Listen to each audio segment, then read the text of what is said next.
It is August 4th, 2016. We're in Las Vegas at the Black Hat Convention. We're on the first level. Now, you can go upstairs and get into some deeper training. Now, the deeper the training, the higher the price. But right now, we're just going to focus on the ground level. First floor, Black Hat Convention, Las Vegas at Mandalay Bay. Here we are. Let's take a look. When it comes to the Hillary emails to the DNC, you're not convinced that it's even a hacker. It could have been an inside job, you're saying. Sure, we don't know. Right. Nobody's... Assange might know, but we don't know. And he's not talking. Assange, so there is the possibility that it's not even a hacker. Exactly. Now, CrowdStrike's pretty good at figuring out somebody was in there, but is that the one that leaked? We don't know. Right. It could have easily been the same thing. Or you're not, that's different than like the NSA doing it, and you're talking something different than that. And again, if you look at the insider threat piece, if somebody was particularly upset about something, right? And inside the DNC, maybe they were a Bernie fan, right? I see. And inside... They saw what was going on, they were pissed off, they could... Equally valid point. You have to bring... Yeah, it's a good point you bring up. An inside job, a Bernie supporter. It could be. Exactly. I'm not saying that it is because I don't know. Exactly. It's all speculation. But jumping to conclusions at this point is jumping to conclusions. Nobody knows. Exactly.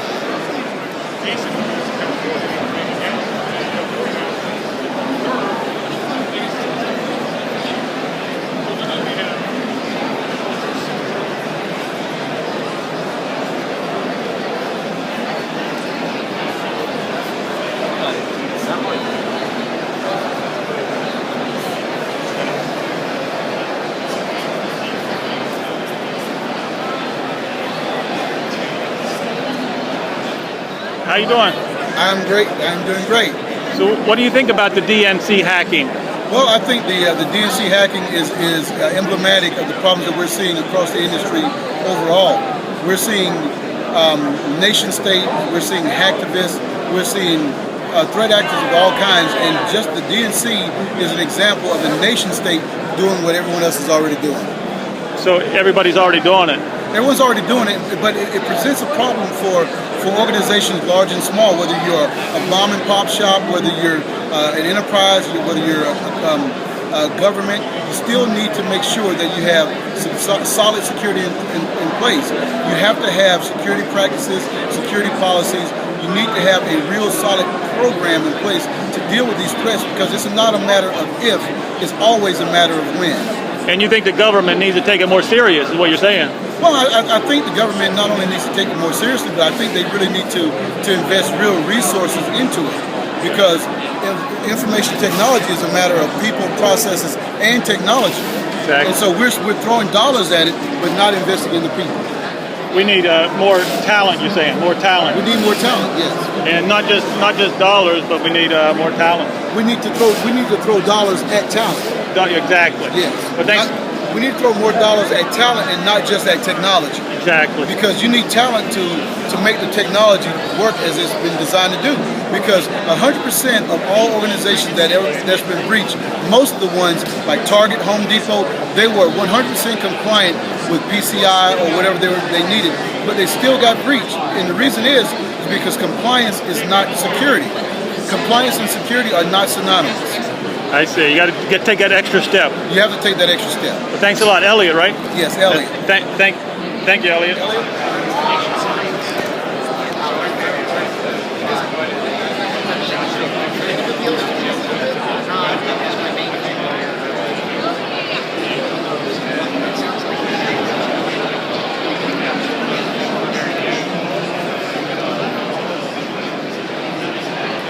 What is your name? My name's Robin Basham. I'm the Chief Compliance Officer at Cameron. And what do you think about those hackings at the DNC? Well, I have kind of a mixed review here, because I think that our politics really have no place in security. Hacking is hacking, and there's an accountability for how we use technology, and there's accountability for the frameworks that are also deployed to keep everybody's information private. So the first opinion I have is DNC I don't care, Republican, I'm not really concerned with that. I would just like our leaders, our CEOs, CIOs, all to take the privacy and the security of everybody in the United States equally seriously. Take it more serious, huh? Absolutely. So that's your main concern, is they're not taking it serious enough. Absolutely, and I'm going to go on record as saying I do support the Democratic Party, so I don't want to be perceived as hypocritical about this. Right. But there is an attitude in the security world, and where you see leadership saying, "Okay, but that's for everybody else. It's not for me." Right. And we really have to call that out, and we have to stop that. All leaders need to take accountability. It doesn't matter how high up you are in the food chain. Well, thanks a lot. No problem.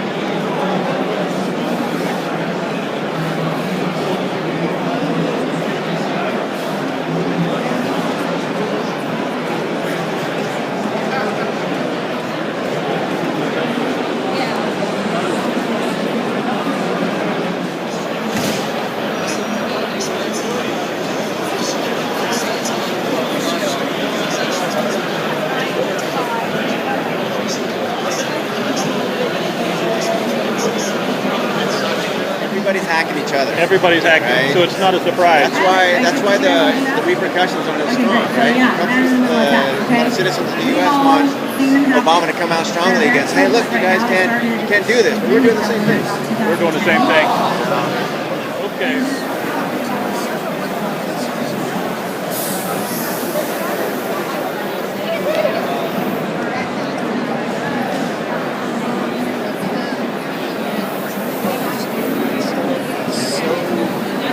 It's constantly constantly innovating.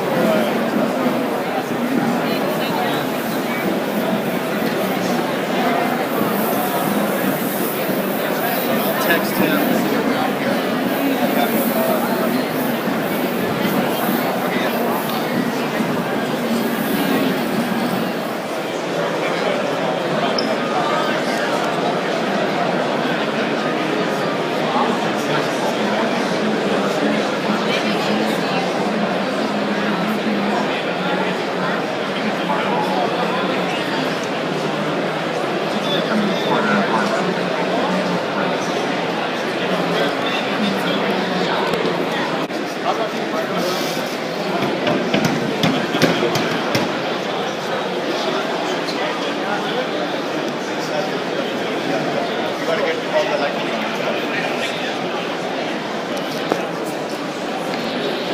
Basically, someone trying to access like Selenium and go through and try and scrape someone's website.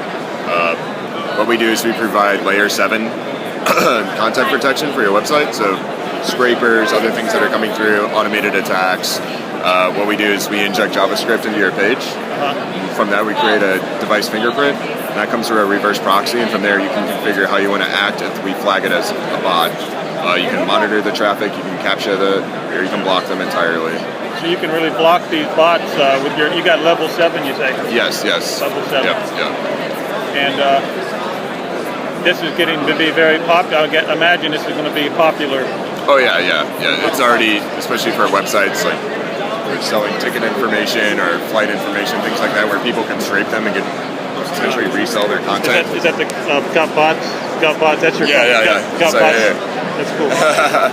Okay.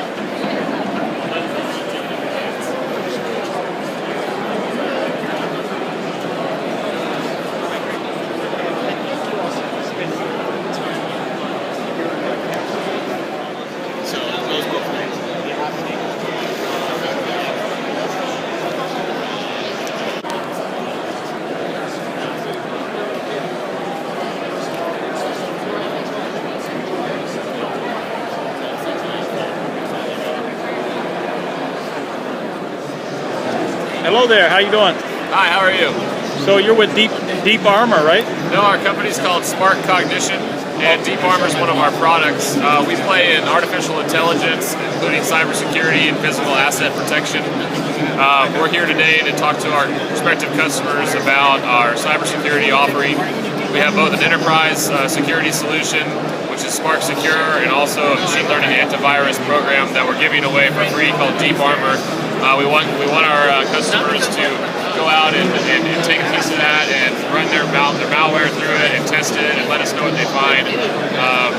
We're not hiding anything. We want people to see for themselves that our product works and that It's called Deep Armor, huh? Yeah, Deep Armor, yes sir.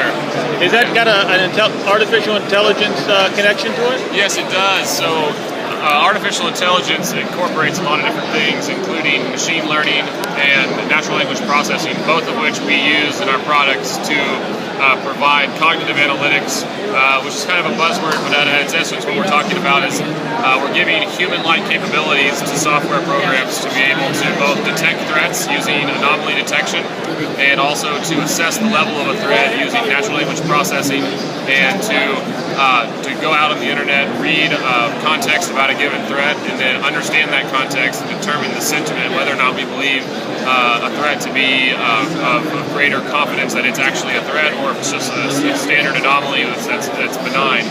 So we're using the machine learning and the natural language processing as well as the classification and automated model building, which are all a number of AI techniques that we develop in-house to provide cybersecurity to our enterprise clients.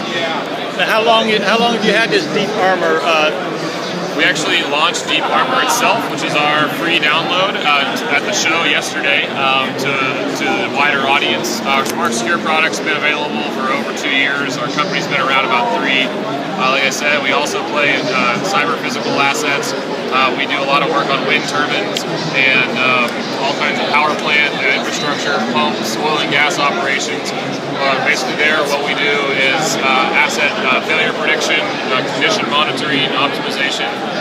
So we really are a true AI company and we're deploying all kinds of solutions to make the industrial world more secure and safer. Okay, well thanks a lot. Yeah, thank you. Thank you.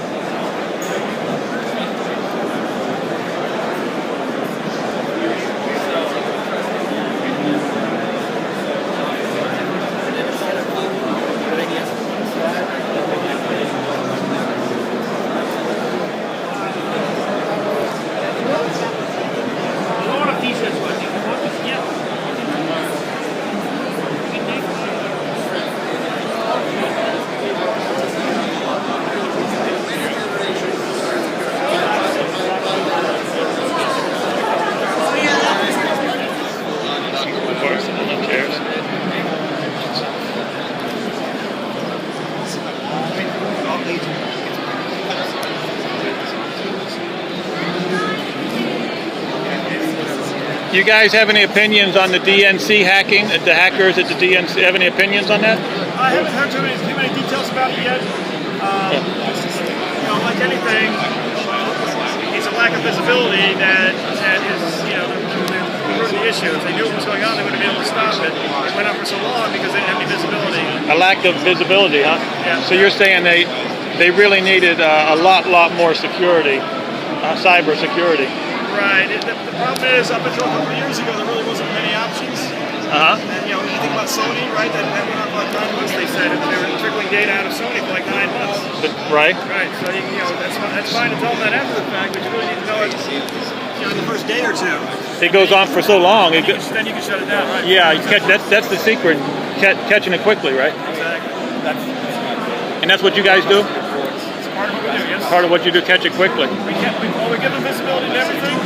And we especially highlight when there's a data leakage incident. So if it's a classified data, we can actually identify that as opposed to a more benign or just a hacker who's just poking around hasn't actually captured anything. So if your company had been working for the DNC, you would have caught that within days. Yeah, we're more of a vendor, right? So we would be a product that they could implement that would have highlighted when they were exposed to a threat. You would have been able to find it. It wouldn't have went on for months and months if you guys would have been involved in that. Right. And the reason is, if they determined something sensitive, right? I'm sure they had data and documents that were classified. We can tag those documents, and if those documents leave, whether they intended to or not, they have a record of that. They can set up alerts. They can, in fact, block if they want to. Could have been on that really quickly. It's automated. That's the whole trick. It's all automated. Yes. Automated. If you think about the Target example, Target had all the tools, but they had so many alarms, they didn't know what to focus on, and that's why they lost so many credit card numbers that went on for too long. Okay. So So identifying that there's a data loss as opposed to a general, you're being penetrated, or at least attempting to be penetrated constantly. So how do you know which one to respond to, right? Right. So I mean, you're being, like you say, you're being penetrated constantly, but you got to be able to identify it. You've got to identify when it's become exposed data, right? When your confidential data is being exposed. Okay. Well, thanks. That's exactly what we do. Well, thanks a lot. Sure. Okay. The way you're going to get in on that is a really short survey. Next. Hey, Kizzy, do you have the survey? You got the survey. Oh, you both got it. Oh, Renata's got one too. So head to either one of them. They're waving devices around. You can take that survey really, really quickly. As soon as they're done, I want to come back, give some quick thanks, and thank you all for the shirts. But again, we're so glad that you guys are here. We're going to let's go ahead and give it a shot. Get started. Ooh, cookies. There you go. And I'm going to give this back over to you. Thank you. Appreciate you guys taking the time to sit with us. So the concept here is I want to ask you guys a few questions about keys and certificates and see if you guys are as smart as the bad guys are out there. They're using keys and certificates to weaponizing them and attacking our industry networks. So first off, I'm Gina. I work with Verify as a marketing manager, and Verify has a platform to help you control, secure, and protect the entire life cycle of all keys and certificates inside the network.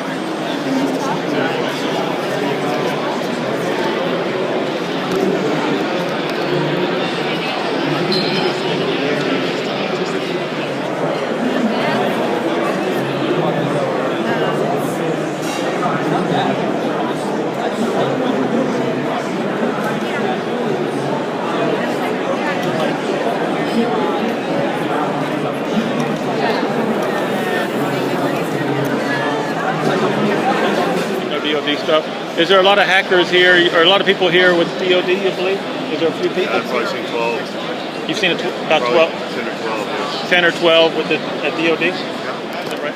How many people would you scan here like in a day? So we did 220 yesterday, about another 100 today. So out of like 315 scans, you find maybe 12 DoDs. Huh? Well, thank you.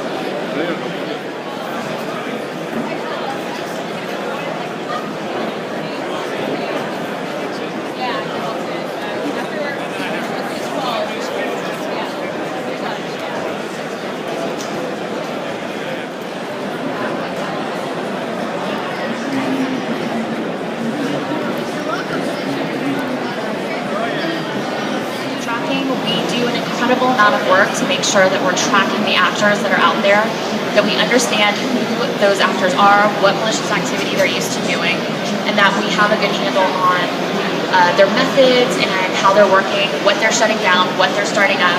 We've noticed that actors are incredibly versatile. They don't really discriminate on what they'll use, what they'll do, what methods, what malware, what exploit kits, whether they like drive-by or mail. They tend to find something, stick with it for a while, and then try something else. We track botnets like crazy. And the reason for that is we have a huge presence in mail, as many of you know, as well as understanding what those command and controls are out there, and if we can get them shut down, that's a huge help. So we track botnets, we track malware families, and with all the research that we're doing, we don't just create those emerging threats pro signatures. We take that research and we put those findings into our Threat Insight blog. If you haven't been to the Threat Insight blog, it's amazing. It's incredibly high-level research. It's deeply, deeply technical, so it's really by and for the community in a lot of ways.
So that